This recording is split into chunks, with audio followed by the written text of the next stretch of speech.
Women today are more miserable than ever, and the irony is, it's not because men failed them. It's because they broke the very social contract that once gave their lives balance. In the past, when a man gave a woman gifts, time, or help, it wasn't about showing off or proving dominance. It was his way of saying, "I'm invested, I'm here, you can trust me."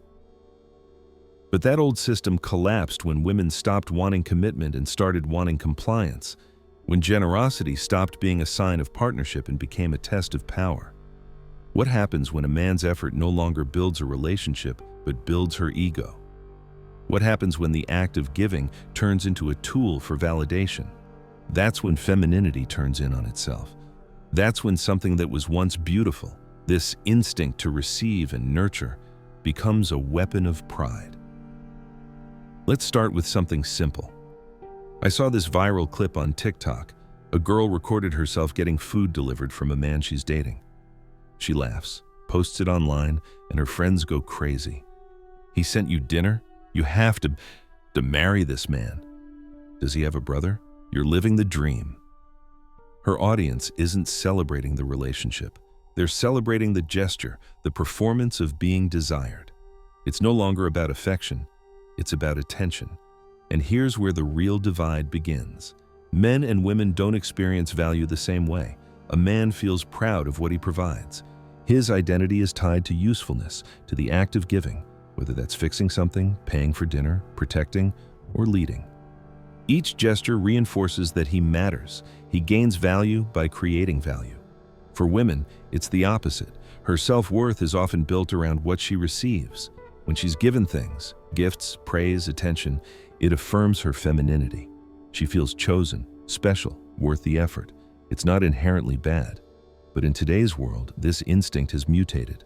It's no longer about building connection. It's about feeding ego. Think about it. You'll rarely see a woman post a video saying, "I cooked dinner for my man." That doesn't trend. But "Look what he bought me," or "Look what he did for me," that's an instant dopamine hit. It's her way of saying to the world, "I am desired." Every comment, every heart emoji, every friend saying goals adds to that validation loop. Psychologist Eric Fromm once wrote, "Modern man suffers from a sense of unworthiness, rooted in his attempt to be loved for what he consumes rather than what he creates." The same disease has infected femininity. The modern woman doesn't just want love, she wants proof of status through it. She wants love that can be seen. This dynamic is what fuels the endless cycle of social media performance. Lavish birthday hauls, expensive dinners, surprise flowers captured on camera. None of it's inherently wrong. But when affection becomes content, authenticity dies. The act of receiving becomes a stage play of self-worth. Meanwhile, men watch this from the sidelines, confused and exhausted. The gestures that once built connection now make them feel used. Because generosity, stripped of reciprocity, turns into servitude. He's not being appreciated for who he is, but for how much he can give before she loses interest. It's not that women stop desiring love. It's that they've been taught love must look like luxury, that care must come with a price tag, that his effort isn't proof of character, but a down payment for her validation. In older cultures, giving was an act of meaning. Today, it's a metric. What used to be partnership has become a marketplace. The feminine instinct to receive, originally rooted in survival, has become a scoreboard for social hierarchy. The more she's given, the more she can flex her desirability. The more attention she gathers, the more powerful she feels. But the deeper truth is that this power is hollow, because admiration is not love, and validation is not intimacy. This isn't new behavior, it's human nature twisted by technology. The same instinct that once helped women choose stable, protective partners now pushes them to seek public recognition instead. Instead of safety, they chase spectacle. Instead of partnership, they crave performance. Carl Jung said, "Until you make the unconscious conscious, it will direct your life and you will call it fate." That's exactly what's happening here. Women are acting out an old instinct in a new environment, but they don't realize the rules have changed. The instinct to receive, left unchecked, starts consuming itself. So the question is, how did we get here?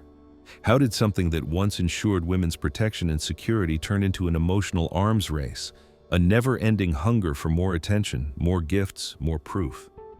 How did the instinct to receive love mutate into the desire to consume it?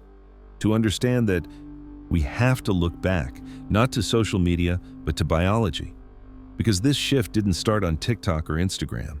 It started long before that, buried deep in human evolution. To understand where it all went wrong, we need to start with why this instinct existed in the first place.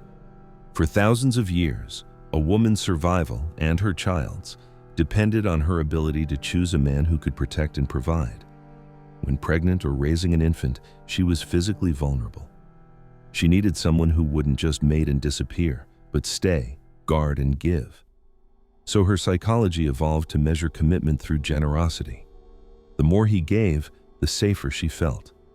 From an evolutionary standpoint, this made perfect sense. Giving wasn't about materialism, it was about proof. Each act of provision, food, shelter, attention, was evidence of loyalty. It was her insurance policy that he would stick around long enough to help her raise the next generation. But here's where things started to warp. The modern world changed the rules, yet the instincts stayed the same. In the past, a woman's survival depended on interdependence. Now, it depends on independence. But instinct doesn't evolve as fast as culture does. A few generations ago, women still relied on men for physical protection and resources. Today, many can earn their own, but the subconscious wiring, the part that associates a man's giving with love and safety, didn't just vanish. Instead, it found a new outlet: validation, luxury, status. The instinct to receive didn't disappear, it just adapted to a new form of currency: attention. And this is where the problem began.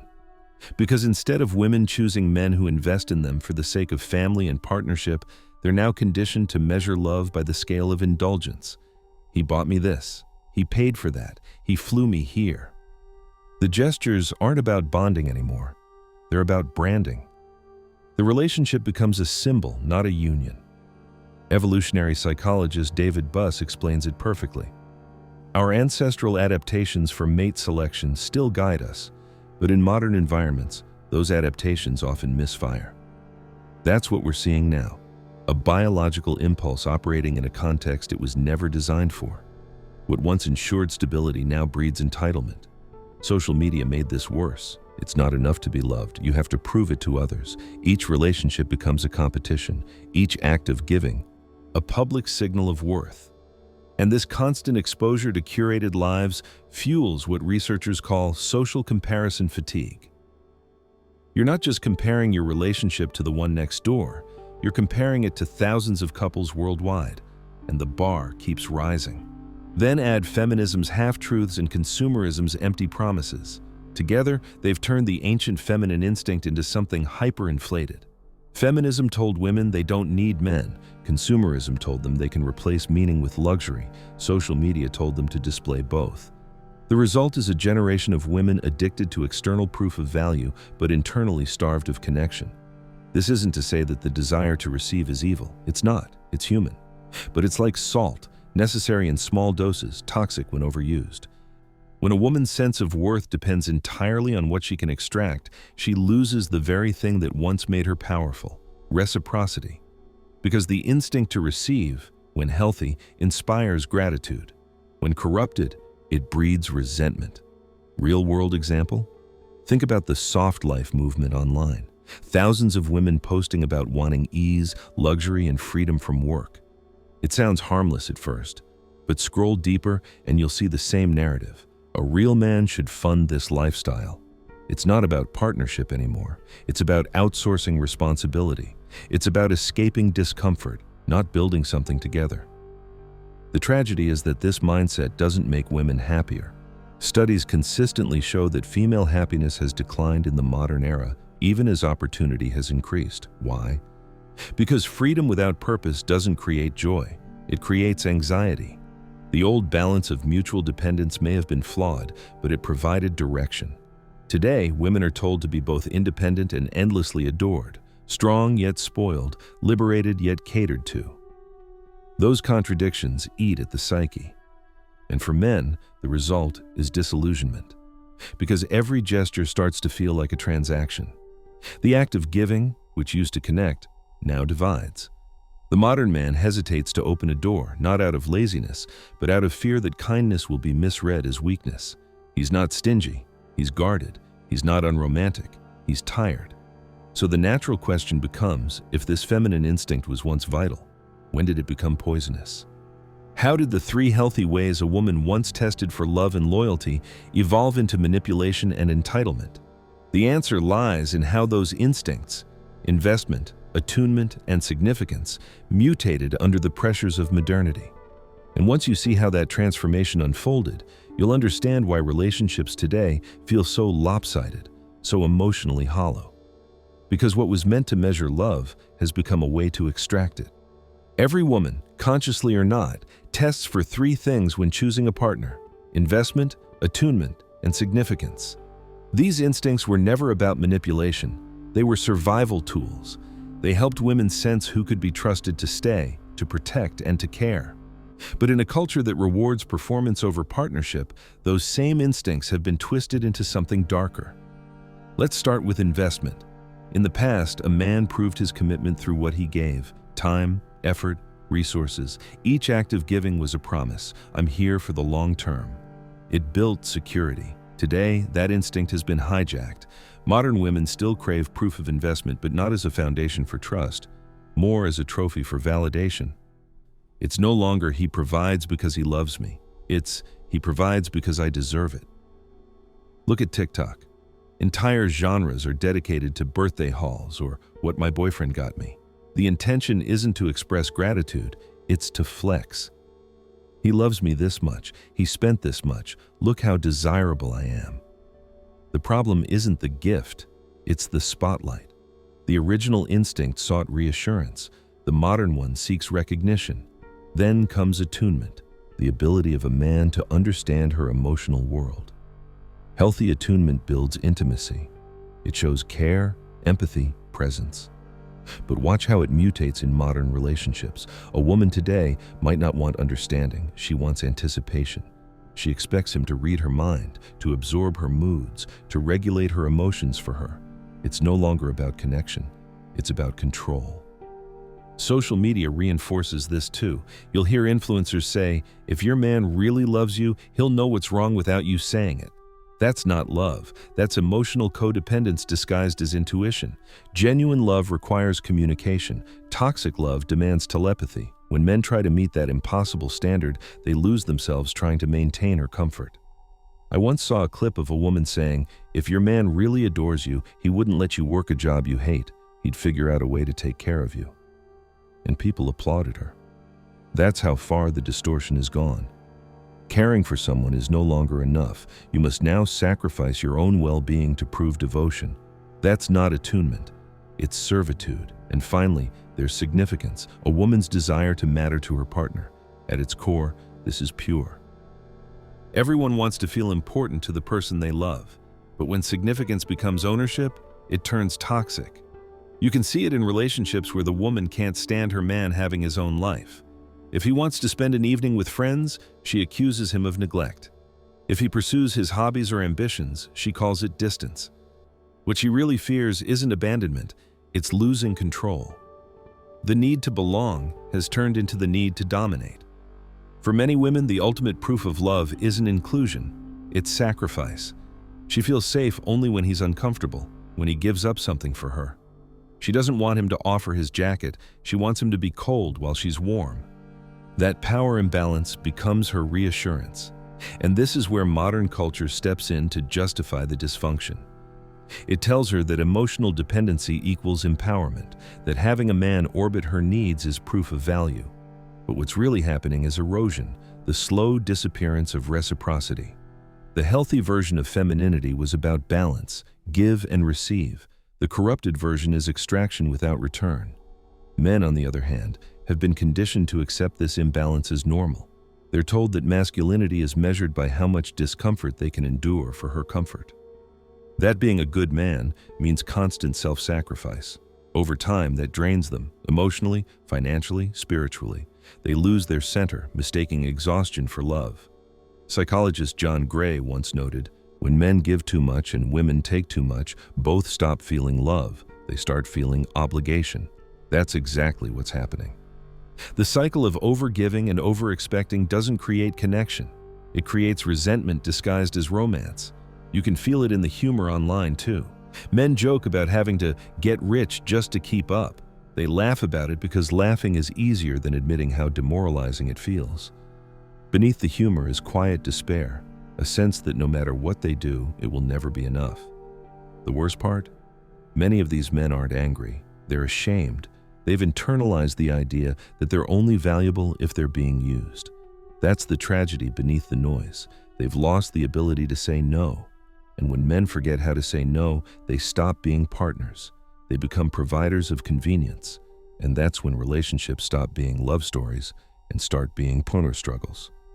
But here's the real consequence. This isn't just hurting women's ability to connect, it's dismantling men's ability to feel dignity.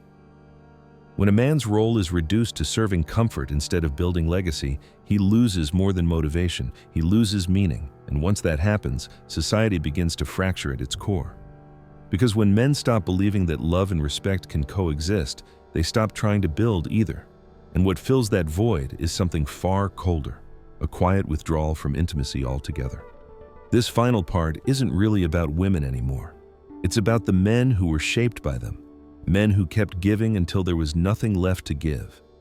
Because once the feminine instinct to receive becomes corrupted, it doesn't just hurt relationships, it rewires masculinity itself. You see it everywhere. Men no longer know what their role is supposed to be. They're told to lead, but not too much. To be strong, but never intimidating. To provide, but not expect appreciation. To be generous, but not expect anything in return. It's no longer partnership, it's a performance. And it's crushing them quietly. Take the viral clips of men half joking, half confessing, "I have to get rich now." It's humor soaked in pressure. They laugh, but behind that laugh is anxiety. He's not trying to build wealth for freedom or family anymore. He's trying to buy respect. He believes that only when he reaches a certain status will he finally be worthy of love. This is the byproduct of an economy of validation. When women are taught to measure their worth by what they receive, men learn to measure theirs by how much they can give away. Both end up hollow. The man becomes a dispenser of resources. The woman becomes a collector of them. Love turns into a transaction. The saddest part is that most men don't even realize they've slipped into this trap. They think they're being chivalrous. They think they're doing the right thing. They don't see that constant self-erasure isn't nobility, it's self-neglect.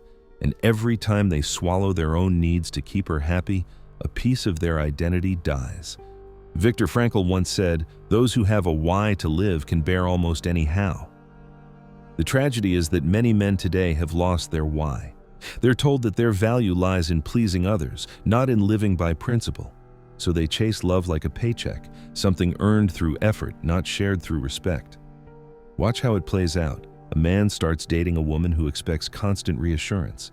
He pays for everything, rearranges his schedule, sacrifices his time, his hobbies, his friendships. And at first, she's impressed. But over time, that admiration turns into expectation. What was once a gift becomes a given. And when he inevitably slows down, when he needs something back, he's accused of changing. That's the cruel loop of modern relationships. The more he gives, the less he's respected.